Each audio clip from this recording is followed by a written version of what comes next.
So, as 2016 kneels, shaking before the shallow grave it just dug, while time loads 2 shells into a double-barreled shotgun, it's time to take a look back at the best bits of the year. It's been a rough year for pretty much everything, but a solid year for video games. We've had some nice new releases and some pleasant old hats, so it's time to round them up and award them arbitrary points. As always, my coverage will extend to games I've talked about or recorded rather than just games released this year, otherwise the pool will be a tad small.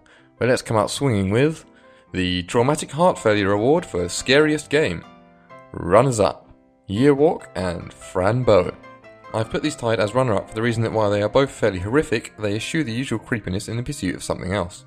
Yearwalk is a stellar walk through Swedish folklore and carries all the usual unsettling notes that comes with that. It also features a creepy as hell doll, so I guess it does get one solid tick in the horror box, but it's more interesting than terrifying, a well-told storybook with a hint of fear.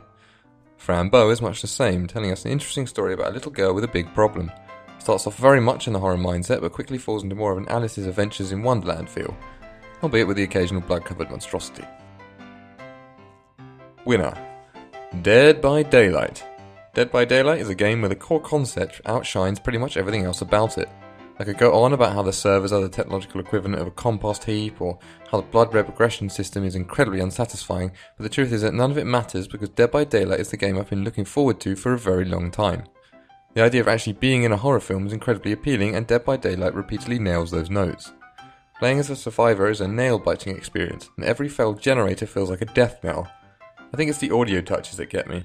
The crescendo of the music as the killer draws near, or the tortured sounds of a survivor in the distance, it activates something primal in my brain that makes me want to hide, which admittedly doesn't win me many friends with the whole screaming in pain thing, nor does using their cries as a distraction to get more generators running. My own bastardry aside, the fact that the killer is human controlled adds a flavour of fear to the game that most others can't provide.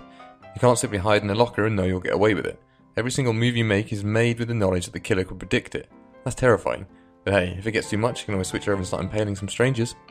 Honourable mention, Knock Knock, the Sweaty Eyeballs Award for Best Virtual Reality Game. Runner-up, Job Simulator. Job Simulator gets the runner-up spot because it's a fantastic showcase of what VR can be. It's why I show people to warm them up.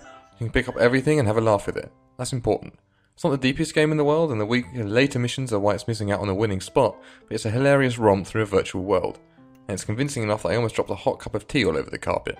That's got to earn some points. Winner: Audio Shield. I had massive trouble stretching Audio Shield out into a full-length review because there's really not that much to it. It's a simpler concept as Audio Surf. Put on some music, it generates some balls, and you punch them into oblivion. It kind of stops there. So you may be wondering why I'm giving it top billing. Well, in truth, it's because Audio Shield is the one game that I always return to. It transforms how you listen to music. In the end, I think it comes down to this. If you're the type that naturally dances to any track without shame, then Audio Shield probably isn't going to blow your mind.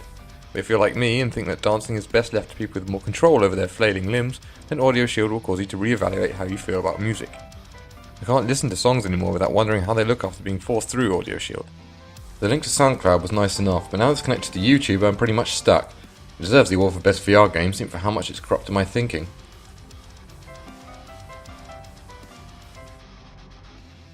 The Worrying Grin Award for Most Badass Game. Runner-up: Far Cry 3 Blood Dragon. What isn't badass about Blood Dragon?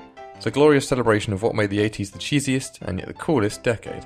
From Rex power cults, one-liners, to the fact that everything is covered in glowing lights, to taking down a dragon with a neon bow and arrow, it oozes an old-school badassery. Winner: Doom. I'm pretty sure the original Doom is the grandfather of badassery. It's a lone space marine who doesn't even bother with something as mundane as a name, sent in to destroy a horde of demons, alone, in hell. You can't really get more badass than that. Then along came Brutal Doom and added in another dollop of Schadenfreude to the mix. Then 2016's Doom appeared and I looked at it with a suspicious eye. Is this going to be like Doom 3, I wondered, where they threw away the mayhem in favour of more traditional horror fare? It isn't. What it is fucking excellent. It drives right into that primitive part of the brain that just wants you to hit things. But at the same time, it's intelligently designed to ensure that all its systems work in complete harmony. And that's to say nothing of Mick Gordon's excellent score that gets the blood pounding right from the word go.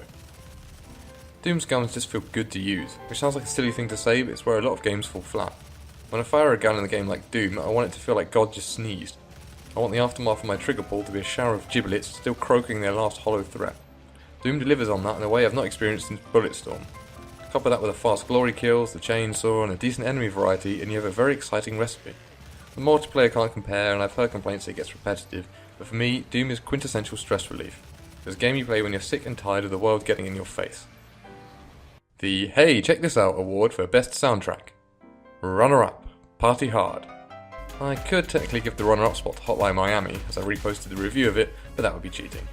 Besides, I want to give a well-deserved nod to Party Hard's OST for capturing its spirit so well. It's a nice blend of typical party music, but each track has this tantalizing, sinister note that encapsulates the feeling of Party Hard completely. Nothing like skinning someone in a Darth Vader costume alive to the sound of some funky dance music. Winner, Fury. I couldn't give this award to anything but Fury. Not only is Fury so fundamentally tied to its music, but it's exactly the kind of music I listen to on a daily basis. Christ, I only became interested in the game because I saw that Carpenter Brut was doing the score. So he was going to win from the start. Essentially the whole contest is rigged.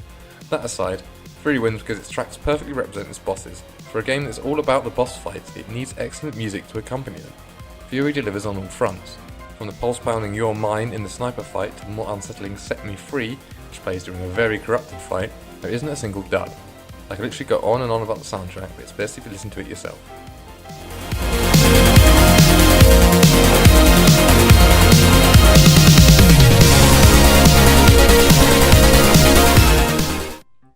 Honourable mention, Doom. The Don't You Have Work Tomorrow award for Most Addictive Game. Runner-up, Reigns. I was going to give this spot to Civilization 6 based on how much I've been thinking about it over the past weeks, but then I remember that anytime I'm standing around waiting for something, like a bus, I'll break out Reigns. It's the perfect formula for addiction. It's simple, lightning fast, and changes every run. As you play more, it begins to unfold until you wonder just how deep it goes. The cutesy art doesn't hurt either. Winner, Stardew Valley. 92 hours. That's how long I have on Stardew Valley. It may not seem much to some people, but given how chaotic the year has been, and how much my free time has dwindled, the fact that it's captured so much of my time and attention is an incredible feat. And that's because Stardew Valley is, in a word, incredible. It's a big toy box of interesting things to do, so that when you get bored of one thing, you can concentrate on another. The town too is a delight to explore, and full of well-written characters to meet and give the same presents repeatedly to. Hey, if you give them enough salad that you just bought from the local pub, maybe they'll grow to love you. But in truth, all of that is just icing on the most addictive part of the cake, the farming. There's a beautiful scene in the beginning where you walk into the farm to find it completely overgrown. Your character freaks out, but I grinned. There was work to be done, farms to be planned, and crops to harvest. My farm is not the prettiest, and I never quite got my plan to annoy the local pub by producing cheap alcohol off the ground, but it feels like time worth spent. I turned a forgotten, overgrown farm into something profitable, and it was all my work. Me and my trusty tools. The Pretentious Prick Award for Best Art Piece. Runner-up, Kentucky Route Zero Act 4.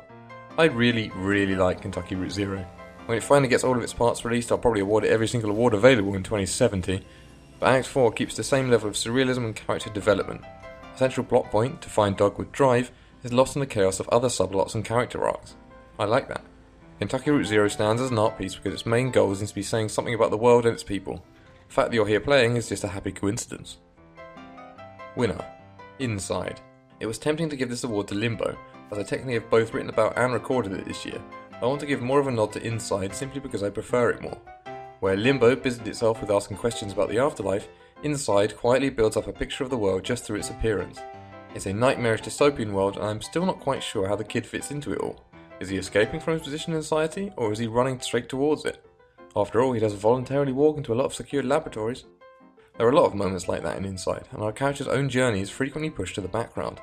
As I saw hordes of people marching in step down the streets, their heads and hands held loosely, I began to form 101 questions about the world. Inside always gives subtle hints here and there, but never reveals the full picture. As a result, the emphasis is more on the player to put pieces together. On the surface, it doesn't quite have the immediate visual recognition of Limbo, but makes up for it with a downtrodden aesthetic and some key moments that delve almost into the realm of horror. Coupled with some stellar sound design, particularly notable in the underwater sections, and you have a game that makes you remember it, even if the puzzles aren't really challenging you. It asks questions and gives no answers, which leads you to come to your own conclusions. That, to me, is one of the defining characteristics of art. The Accidental Spoonful of Sugar Award for Biggest Disappointment. Runner-up, Layers of Fear. I wanted to like Layers of Fear a lot more than I did. The whole concept of walking architecture is one that I love, and using a bunch of creepy old paintings set the tone nicely. After playing through the early access release, I thought it was rough around the edges but with a tantalising core. All they needed to do was improve the weaker middle section. Instead, they threw away any semblance of subtlety to fill the middle section of the game with 101 creepy doll heads, breaking any lingering fear over its knee. The idea of a painter going around the twist is still a good one, no matter how many times it's used, but Layers of Fear somehow manages to make madness less interesting as time went on. Slickly made with some great moments, but it can't quite keep it together. Winner. Rage. Anyone who read my write-up of Rage know it's filled with, well, rage, but this quickly mellowed out into sadness. I didn't want to hate Rage, you know? I went in with the best of intentions to see if it still lived up to my memories of it. If it was just the fact that it had aged badly, I'd be okay with it. I mean, I talked about Virtua Cop before, and that's aged horribly, and yet it's still fun. Rage isn't fun. It's boring. Part of it is the shooting. While the enemies do react nicely with separate animations depending on which bit you nail, the actual guns themselves feel dull and unsatisfying. Well, except the crossbow, I guess. Enemies also take way too many hits to bring down, making them feel like a horde of sponges rather than the grunts you're actually up against. If I shoot someone in the head with a shotgun at point blank range, they should no longer have an upper body. You shouldn't just shrug it off. But the biggest disappointment is in the ending. The shooting I can forgive, it's been half a decade, we've perfected it now. The grey and brown aesthetic I can look past too. It's post-apocalyptic, that's kind of the thing. But the ending remains one of the worst endings to any form of media. It's like if the final Harry Potter book ended right after Harry was killed by Voldemort, with just a hastily scribbled note reading, "The good guys won." There isn't even a final boss. You're just locked in a room with a few waves of generic bad guys, and you push a button and you're done. What happened? Honourable mention. Fallout 4. For believing that the best way to improve a role-playing game is to remove RPG elements, meaningful protagonist dialogue, and giving us a bland voice. And now, the big one. The Golden Teapot Award for Best Game of 2016. Runner-up. Superhot. Superhot is the champion of the unique idea. There isn't really much meat on its bones aside from its central concept. When you move, time moves. From there, Superhot hands you a succession of arenas for you to wrap your head around. The campaign is short and fun, with a nice strand of human running through it, but I much preferred the more open endless levels where you have to deal with a continuous horde. For a long time it became my go-to for scratching the high score itch. The real genius decision was to have your replays played back at full speed. You can pretty much put on the John Wick soundtrack and watch yourself go. Hey, free film. And the winner of Best Game of 2016 is... Pause. Dramatic moment. Firewatch. I played a lot of games this year. Some good, some bad, and a lot that kind of drifted past me. Firewatch was the one that moved me the most. I still think about it sometimes when I'm letting my mind wander. There are many parts to it that attract me. First is the setting. The idea of isolating yourself like that in this beautiful secluded wilderness is both appealing and repulsive. If you're like me and wrestle with anxiety on a daily basis, then the idea of peaceful seclusion is very appealing. But then you spend too long alone and begin to crave human interaction again. Henry kind of represents both sides of that coin. He's running from his past, from his wife, and yet he hungrily clings to every interaction with Delilah. There's something so beautifully human in every part of Firewatch. Part of that is down to the great writing, with the interactions between Henry and Delilah being some of the best I've seen in video games. There's very little straight exposition, and when it does slip down to exposition, it's delivered in a way that adds more personality to its characters. Also brings in a modicum of choice to the mix, allowing you to shape some of Henry's dialogue while still maintaining his personality. I began to grow suspicious of Delilah at one point before I caught myself slipping into the paranoia that Firewatch had been generating. There's a lot of talk about the ending, with many people calling it an anticlimax. In truth, I think the ending succeeds precisely for that reason. Henry is running away from his wife and he knows it. He doesn't deserve a heroic story through trepidation and danger. He deserves to be slapped back into reality. In the end, Firewatch boils down to a group of lonely, sad people doing what people do, escaping the real world. The ending reflects that more than anything. There was no grand conspiracy. Henry and Delilah were not special. They were just loners being stalked by someone even lonelier. Firewatch welcomes you to real life. It's beautiful, it's full of wonder, and it's hard. So that's it for this year, folks. I hope you had a fantastic Christmas and New Year and ready to face 2017 with your heads held high. For my part, I plan to double down on everything and make this the best year yet. Here's to many more video games, odd metaphors, and cups of tea. Goodbye.